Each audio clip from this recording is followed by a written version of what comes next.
We've been studying a little more in depth the group of values that together we've chosen as a community to espouse, to use as the direction for where we're moving.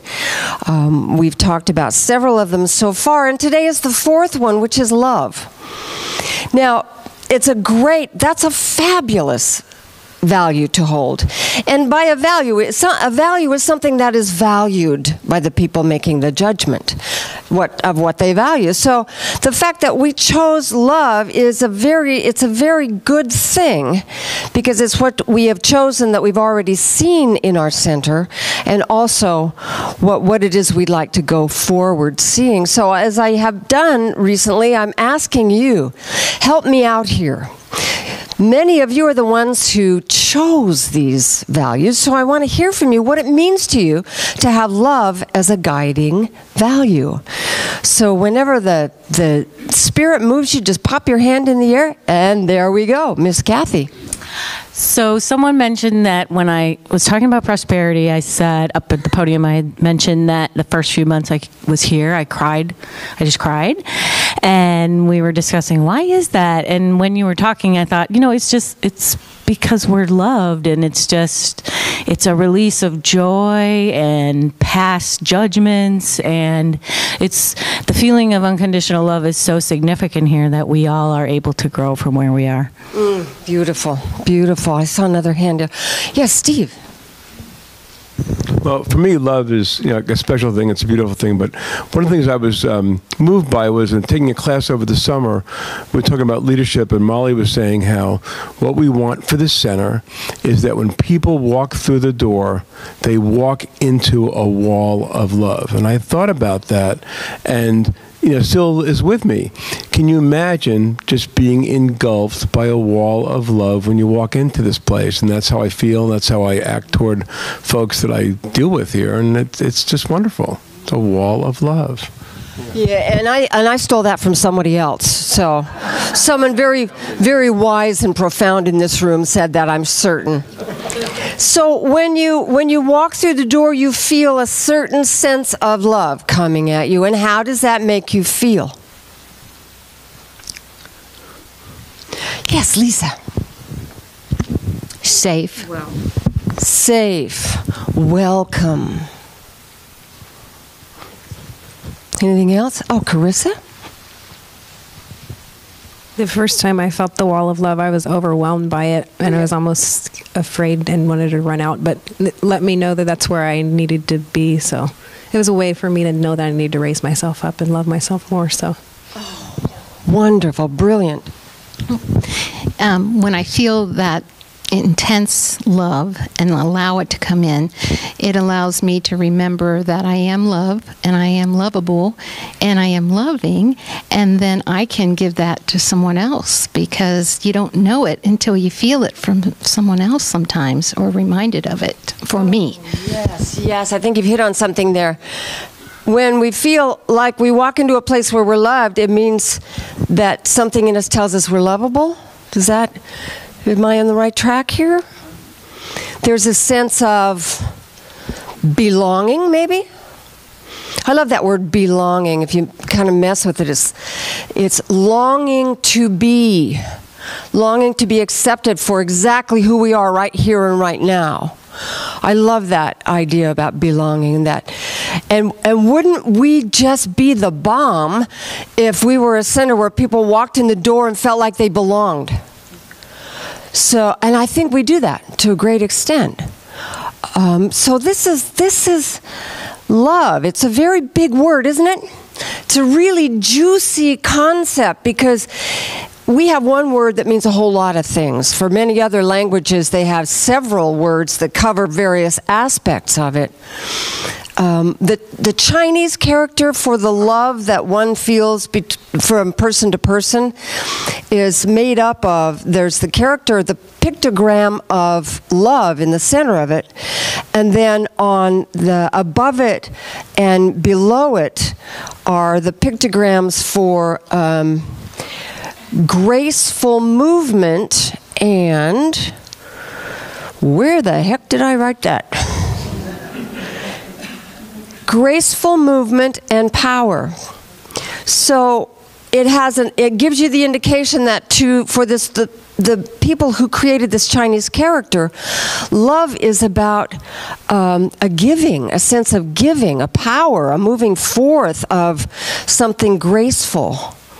It's a beautiful concept about love. It's not it is both a thing that we experience emotionally and physically, but it's also a movement between people and between people and animals and between people and God.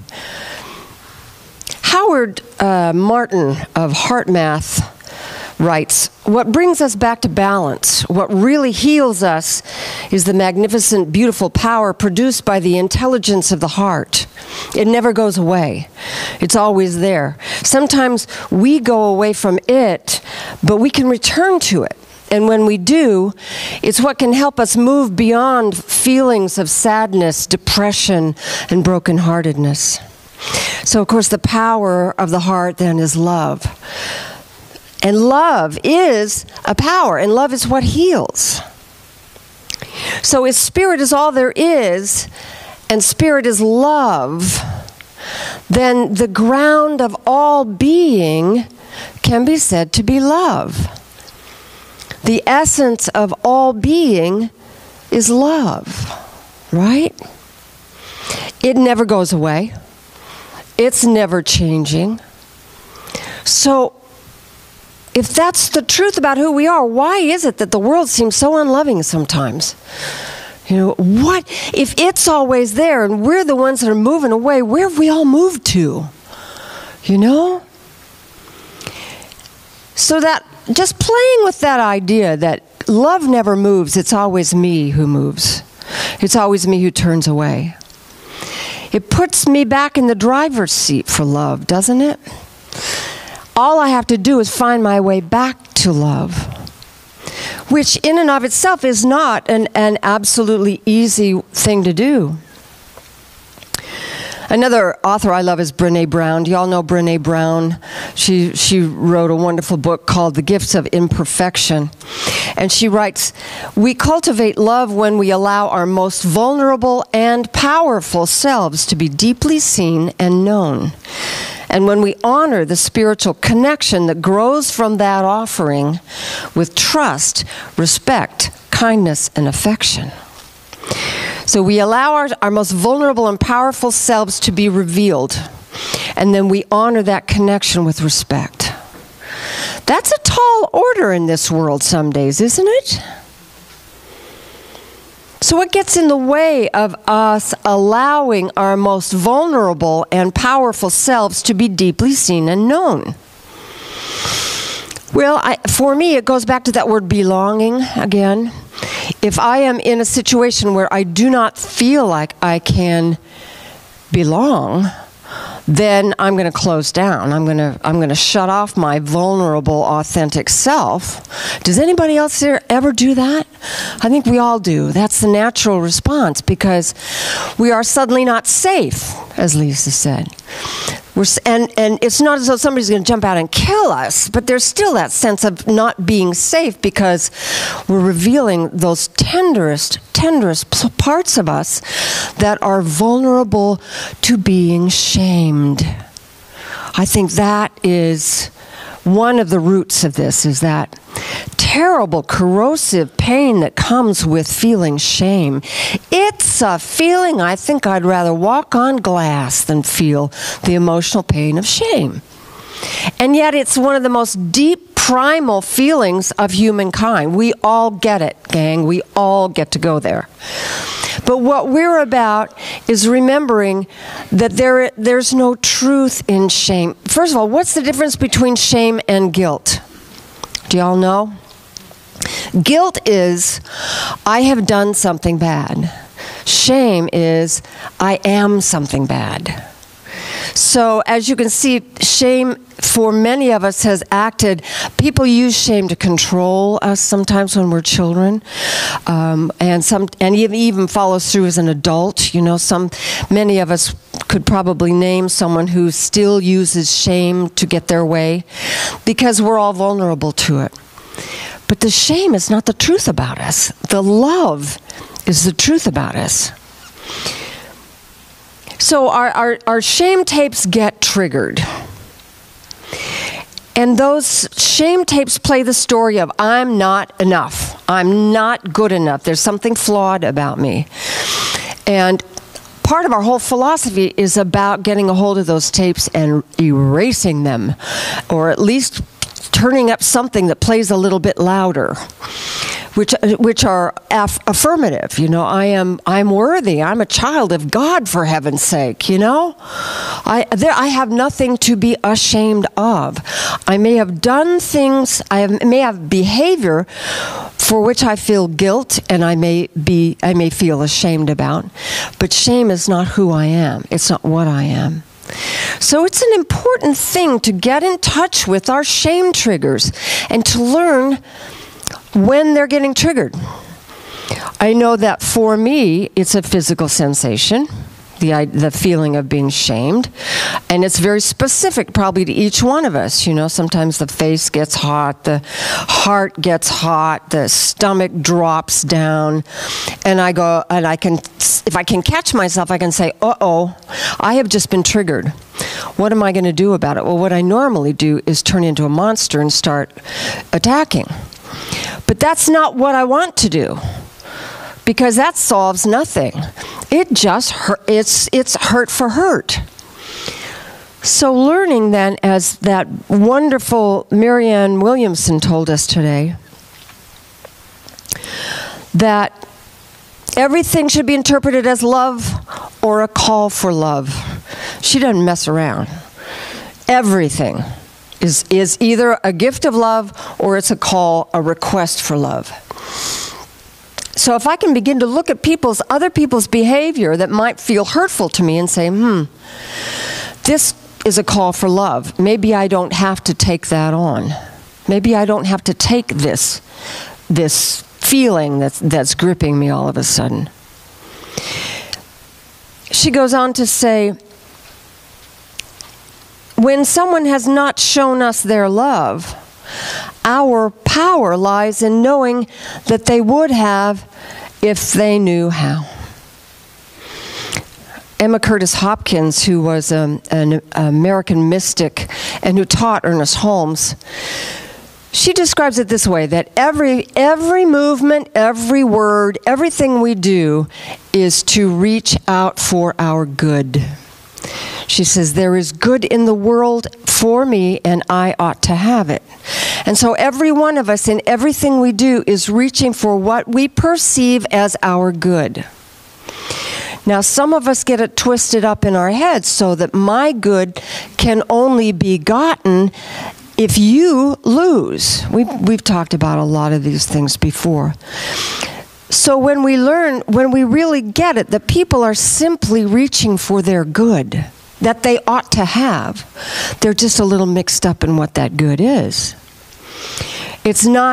Maybe it's not power. Maybe it's not, some people make power their good. And when they reach for it and compile it and pile it up, power becomes their God, because our good is our God.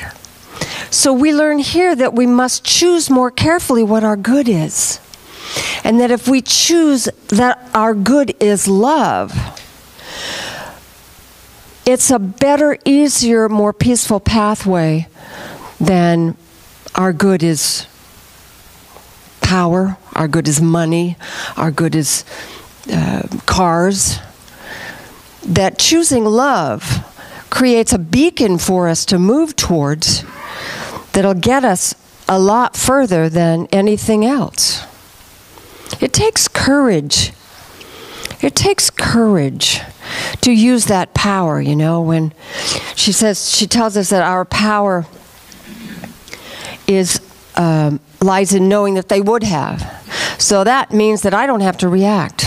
I don't have to go crazy, which is something that I will do when I feel shame. So we move back to love, and that's where our power is. And it does take courage, because shame and blame are superpowers. And some people wield them as such. But knowing that, and knowing that I don't have to take it, I don't have to grab that, I don't have to accept it.